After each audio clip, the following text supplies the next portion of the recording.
Le tour du Ferney des années 50 ne serait pas complet sans un détour du côté des Marmousets. Marmouset, c'est le surnom qui avait été donné aux enfants de l'orphelinat Saint-Pierre. Initialement, ces garçons, orphelins de guerre ou cabossés de la vie, ne pouvaient rester là que jusqu'à la fin de leur scolarité obligatoire, 14 ans. Et sans doute, tous ou presque, seraient-ils alors repartis de Ferney, sans profession, sans avenir, sans espoir. Le hasard ou la destinée en décida différemment lorsque le jeune abbé Joseph Boisson, très fatigué par les épreuves de la guerre, fut nommé, pour pouvoir se reposer un peu, aumônier à Saint-Pierre justement. Il ne put supporter que ses enfants, arrachés au malheur, y retournent inexorablement. Il obtint donc d'une famille fernésienne de pouvoir louer une maison dans laquelle il accueillit les premiers marmousets, apprentis, qui allaient pouvoir, au-delà de leur scolarité, acquérir un vrai métier. La maison était petite, les marmousets apprentis de plus en plus nombreux. En mars 1951 fut lancé un chantier qui allait changer leur vie, le chantier du foyer des marmousets apprentis. L'abbé avait obtenu un terrain agricole dans le haut du village. Les jeunes s'attelèrent à la tâche. Il fallut d'abord défricher, puis bâtir, souvent à main d'homme.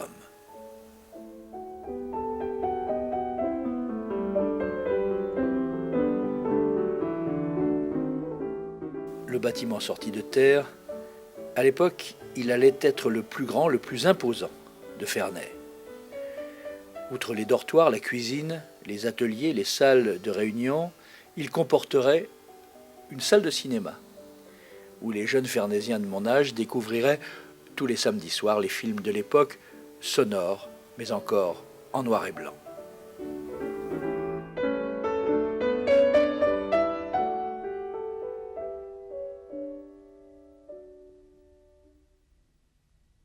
L'abbé Boisson sut galvaniser ses troupes, mais il fut aussi, bien avant l'heure, un grand communicateur. La télévision n'existait pas, mais il était omniprésent dans les journaux et participait très souvent aux émissions de Radio Genève.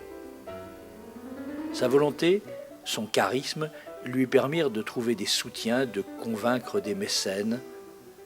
Ces marmousets étaient fiers de lui, comme il était fier de ses marmousets.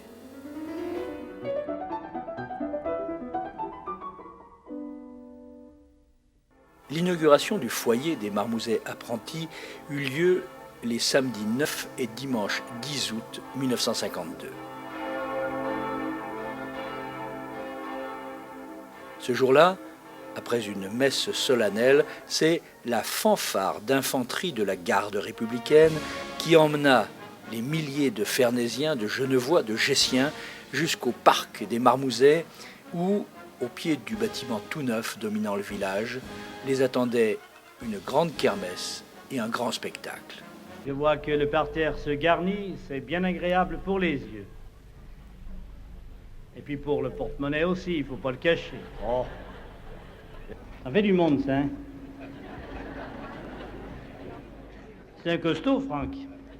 Mais alors, voir comme tu as des muscles. Mais ils n'ont rien vu, recommence voir un peu. Là, vas-y. Oui. Hein? Et vous direz qu'ils sont mal nourris, mes gosses? Oh non. Oui. C'est une légende. Vous savez ce qu'ils me demandaient avant de rentrer? Je voudrais aller tirer un coup de fusil dans le tir. Hein? Eh bien, demain, on ira. On ira tous les deux. Faire un carton. Moi, sans soleil, je suis fichu. Oui, sans soleil, je suis fichu. Mais quand il est là, je m'en vais sur les chemins qu'en fait. Oui, quand il est là, je m'en vais, cœur en joie. La la la la la la la la la la la la la la.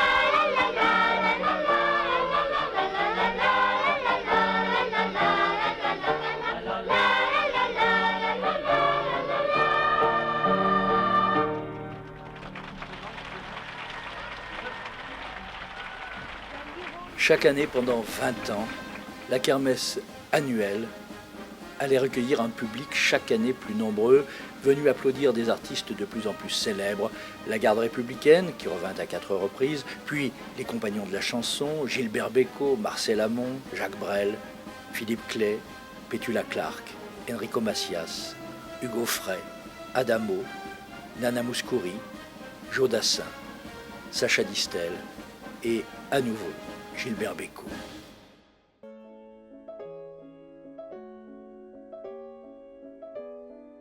Moins connus que ceux de la garde républicaine, les musiciens fernésiens n'auraient raté sous aucun prétexte leur excursion annuelle. Personne, ou presque, ne possédait alors de voiture, les sorties étaient rares, et personne, hormis les écoliers, ne parlait de vacances. En 1952, ce furent Thonon, Évian, le Pas de Morgin, Champéry et le Tour du Lac Léman. Je broyais du blanc et du noir. J'ai fouillé dans ce tiroir, parmi nos souvenirs glacés dans ces vieux miroirs arrêtés. Photo, photo, photo trop tard, photo trop tôt.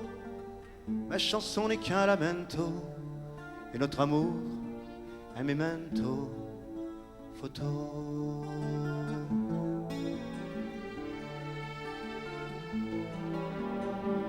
J'ai relu les pages fanées de notre roman mitraillé. J'ai rebu en instantané notre passé recomposé. Et saoulé par le white and black, j'ai revu la nuit en flashback, où prenant tes clics et tes claques, tu m'as laissé à mon Kodak. Photo, photo, photo trop tard, photo trop tôt. Ma chanson n'est qu'un lamento, notre amour un memento. Photo.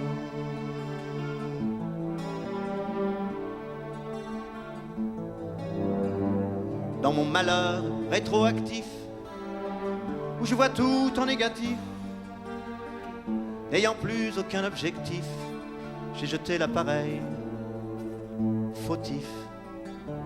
Photo, photo, photo trop tard, photo trop tôt. Ma chanson n'est qu'un lamento de notre amour.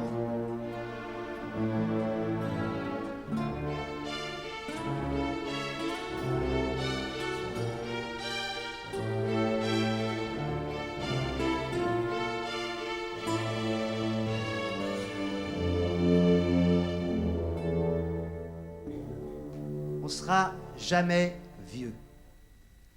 On sera intrépide, espiègle, perfide, irrévérencieux. On sera professeur en incertitude, en inhabitude, en droit à l'erreur. Tant que notre cerveau ne sera pas liquide, c'est pas quelques rides qui nous feront la peau.